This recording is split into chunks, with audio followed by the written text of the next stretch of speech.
ಜಾಗದಿಂದ ವಂಚಿತಗೊಂಡಿರುವ ತಾಲೂಕಿನ ತರಿಗಳಲೆ ಗ್ರಾಮ ಪಂಚಾಯಿತಿ ವ್ಯಾಪ್ತಿಯ ಕಾರ್ಗಲ್ಲು ಗ್ರಾಮದ 5 ಮಂದಿ ದಲಿತ ಕುಟುಂಬ ಸರ್ಕಾರದಿಂದ ಮಂಜೂರಾಗಿರುವ ಗೋಮಾಳ ಕೃಷಿ ಜಮೀನಿನಲ್ಲಿಯೇ ಕಳೆದ 45 ವರ್ಷಗಳಿಂದಲೂ ಕೂಡ ವಾಸವಿದ್ದು ತಿರುಗಾಡುವ ರಸ್ತೆ ಸೇರಿದಂತೆ ಇತರೆ ಮೂಲಭೂತ ಸೌಕರ್ಯಗಳನ್ನು ಕಲ್ಪಿಸುವಲ್ಲಿ ತಾಲೂಕು ಆಡಳಿತ ವಿಫಲಗೊಂಡಿದೆ ಎಂದು ಹೇಳಿದರು. ಕಾರ್ಗಲ್ಲು ಗ್ರಾಮದಲ್ಲಿ ಇತರೆ ವರ್ಗದವರು ಗ್ರಾಮ ಠಾಣಾ ಜಾಗದಲ್ಲಿ ವಾಸವಿದ್ದು ದಲಿತ ಕುಟುಂಬಗಳಿಗೆ ಮಾತ್ರ ಗ್ರಾಮ ಠಾಣಾ ಜಾಗವನ್ನು ಕಲ್ಪಿಸಿಲ್ಲ. ಇದರಿಂದ ರಸ್ತೆ ಬದಿಯಲ್ಲಿ ವಾಸವಿದ್ದ ಕುಟುಂಬಗಳು 1978ರಲ್ಲಿ ಅನುಭವದ ಮೇಲೆ 1 ಎಕರೆ 20 ಕುಂಟೆ ಜಮೀನನ್ನು ಮಂಜೂರು ಮಾಡಿಸಿಕೊಂಡು ಅದೇ ಜಮೀನಿನಲ್ಲಿಯೇ ಈ ಕುಟುಂಬಗಳು 2 ತಲೆಮಾರು ಜೀವನ ಕಳೆದಿದ್ದು ಇಂದಿಗೂ ಕೂಡ ಇತರೆ ವರ್ಗದವರ ಜಮೀನಿನ ಬದುಗಳಲ್ಲಿಯೇ ಭಯದಿಂದ ತಿರುಗುತ್ತಾ ಸಂಕಷ್ಟದಲ್ಲಿದ್ದಾರೆ. ಗ್ರಾಮದ ಸರ್ವೆ ನಂಬರ್ 137ರಲ್ಲಿ ಒಟ್ಟು 86 ಎಕರೆಗೂ ಅಧಿಕ ಗೋಮಾಳ ಜಮೀನು ಇದ್ದು ಅನುಭವದಲ್ಲಿ ಭೂಮಿ ಮಂಜೂರು ಮಾಡುವ ವೇಳೆ 40 ಎಕರೆ ಭೂಮಿಯನ್ನು ಜಾನುವಾರುಗಳ ಮೇವು ತಿರುಗುವ ರಸ್ತೆ ಸಲುವಾಗಿ ಮೀಸಲಿಟ್ಟು ಉಳಿದ ಜಮೀನನ್ನು ಅನುಭವದ ಮೇಲೆ 1 ಎಕರೆಯಿಂದ 4 ಎಕರೆ ತನಕ 17 ಮಂದಿ ರೈತರಿಗೆ ಮಂಜೂರಾತಿ ಮಾಡಲಾಗಿದೆ. ದಲಿತ ಕುಟುಂಬಗಳಿಗೆ ಮಂಜೂರಾಗಿರುವ ಕೃಷಿ ಭೂಮಿ ಗ್ರಾಮ ಠಾಣೆಯಿಂದ ದೂರವಿರುವುದಲ್ಲದೆ ಸುತ್ತಮುತ್ತಲ ಇತರೆ ವರ್ಗದವರು ಉಳುಮೆ ಮಾಡುತ್ತಿದ್ದಾರೆ. ಮಧ್ಯದಲ್ಲಿರುವ ಈ 5 ಮಂದಿ ದಲಿತ ಕುಟುಂಬದವರಿಗೆ ತಿರುಗಾಡಲು ರಸ್ತೆಯನ್ನು ಸರ್ಕಾರಿ ಭೂಮಿ ಮಂಜೂರು ಮಾಡುವ ವೇಳೆ ಬಿಟ್ಟಿಲ್ಲ. ಇದರಿಂದ ಕೃಷಿ ಜಮೀನಿನಲ್ಲಿ ವಾಸವಿರುವ ದಲಿತ ಕುಟುಂಬಗಳಿಗೆ ಇದುವರೆಗೂ ಕೂಡ ಯಾವುದೇ ಸರ್ಕಾರಿ ಸವಲತ್ತುಗಳು ಸ್ಥಳೀಯ ಗ್ರಾಮ ಪಂಚಾಯಿತಿ ತಾಲೂಕು ಆಡಳಿತ ವತಿಯಿಂದ ಸಿಕ್ಕಿಲ್ಲ. ಮನೆ ಮುಂಭಾಗ ರಸ್ತೆ ಚರಂಡಿ ಇಲ್ಲ. ದೂರದಿಂದ ವೈರ್ ಎಳೆದುಕೊಂಡು ವಿದ್ಯುತ್ ಸಂಪರ್ಕ ಮಾಡಿಕೊಂಡಿದ್ದಾರೆ.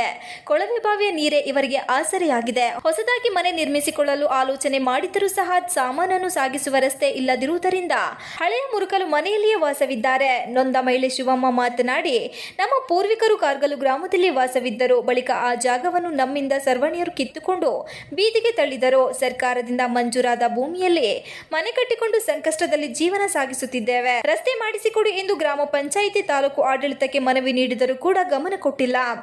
ರಾಜಕಾರಣಿಗಳು ಸಹ ನಮ್ಮಿಂದ ಮತ ಪಡೆಯುತ್ತಿದ್ದಾರೆ ಹೊರತು ಸಮಸ್ಯೆಗೆ ಸ್ಪಂದಿಸಿಲ್ಲ. ತಿರುಗುವ ವಿಚಾರಕ್ಕೆ ಜಗಳ ಮಾಡಿಕೊಳ್ಳುವುದೇ ನಮ್ಮ ದಶಕಗಳ ಕಾಯಕವಾಗಿದೆ ಎಂದರು. Virupaksha, TV 46 Malenadu news, Arakalagudu. ಜಿಲ್ಲೆ ಪಂಚಾಯತ್ ತಾಲೂಕ್ ಪಂಚಾಯತಿಂದ ಕೇಳ್ಕೊತಾ ಇದೀವಿ, ಜಿಲ್ಲಾಧಿಕಾರಿಯಿಂದ ಕೇಳ್ಕೊತಾ ಇದೀವಿ. ನಮಗೆ ರೋಡಿನ ಸಮಸ್ಯೆ ನಿಮ್ಮ ಮೂಲಕನೇ ನಮಗೆ ರೋಡಿನ ಸಮಸ್ಯೆ ಎಲ್ಲ ಬಗೆಹರಿಬೇಕು. ನಮ್ಮ ಮನೆ ಹತ್ರ ರೋಡ್ ಶಾಶ್ವತವಾಗಿ ನಮಗೆ ರೋಡ್ ಆಗಬೇಕು, ನಮಗೆ ಮಾಡ್ಕೊಡಿ ಅಂತ ಕೇಳ್ಕೊತಿದ್ದೀವಿ. ರೋಡಿಂದು ಬಿಟ್ಕೊಡಲ್ಲ ಅಂತ ಸ್ವಲ್ಪ ಚೊರೆ ಮಾಡ್ತಿದ್ದಾರೆ. ಅದಕ್ಕೆಲ್ಲ ನೀವೇ ಉತ್ತರ ಎಲ್ಲ ನೀವೇ ಕೊಟ್ಟು ಬಂದು ನೋಡಿ, ಇಲ್ಲಿ ನೀವೇ ನಿಮ್ಮ ಕಣ್ಣಾರೆ ನೋಡ್ಬಿಟ್ಟು ನಮಗೆ ನಿಮ್ಮ ಕಡೆ ಮೂಲಕನೇ ನಮಗೆಲ್ಲ ಸಹಕಾರ ಮಾಡಿಕೊಟ್ಟು ಬಂದು ರೋಡ್ ಮಾಡ್ಕೊಡ್ಬೇಕು. ನನ್ನ ಹೆಸರು ಬಂದು ದರ್ಶನ್ ಅಂತ, ನಮ್ಮ ತಾಯಿ ಹೆಸರು ಶಿವಮ್ಮ, ತಂದೆ ಹೆಸರು ಸಣ್ಣಸ್ವಾಮಿ. ನಾವು ವಾಸ ಇರೋದು ಕಾರ್ಗಲ್ ಗ್ರಾಮದಲ್ಲಿ. ನಾವು ಅವಾಗ 40-50 ವರ್ಷದಿಂದ ನಮ್ಮ ಅಜ್ಜಿ ತಾತ ಕಾಲದಿಂದ ಹಿಡುವಳಿ ಜಮೀನಲ್ಲಿ ನಾವು ವಾಸ ಮಾಡ್ತಾ ಇರೋದು, ಮನೆಗಳು ಕಟ್ಕೊಂಡು. ಅದು ಅವಾಗ್ತಿಂದ ನಮಗೆ ರೋಡ್ ಸಮಸ್ಯೆಗಳು ತುಂಬಾ ಕಾಡ್ತಿದಾವೆ. ಓಡಾಡಕ್ಕೆ ರೋಡ್ ಇಲ್ಲ, ಬರೀ ತಿರ್ಗಾಡೋಷ್ಟು ಕಾಲ್ದಾರಿ ಅಷ್ಟು ಮಾತ್ರ ಜಾಗ ಬಿಟ್ಬಿಟ್ಟು ಮತ್ತೆ ನಮಗೆ ಗಾಡಿ ಬರೋಕೆ ಜಾಗ ಬೇಕು ಅಂತ ಕೇಳಿದ್ರೆ ಅಕ್ಕಪಕ್ಕ ಜಮೀನರೆಲ್ಲ ತಕರಾರು ಮಾಡ್ತಿದ್ದಾರೆ. ನಾವೊಂದು ಹಾಸ್ಪಿಟ್ಲು, ಒಂದು ಶಾಲೆಗೆ ಹೋಗ್ಬೇಕು, ಒಂದು ಬಸ್ಗೆ ಹೋಗ್ಬೇಕು ಅಂತವ್ರು ನಾವು ಇಲ್ಲಿಂದ ರೋಡಿಗೆ ನಡ್ಕೊಂಡು ಗದ್ದೆ ಒಳಗಡೆ ಹೋಗ್ಬೇಕು ನಡ್ಕೊಂಡು. ಒಂದು ರೋಡ್ ವ್ಯವಸ್ಥೆ ಇಲ್ಲ ನಮಗೆ ಸರಿಯಾಗಿ. ಇದು 40-50 ವರ್ಷದಿಂದ ಇದೇ ತರ ನಮಗೆ ತೊಂದರೆಗಳಾಗ್ತಿದೆ.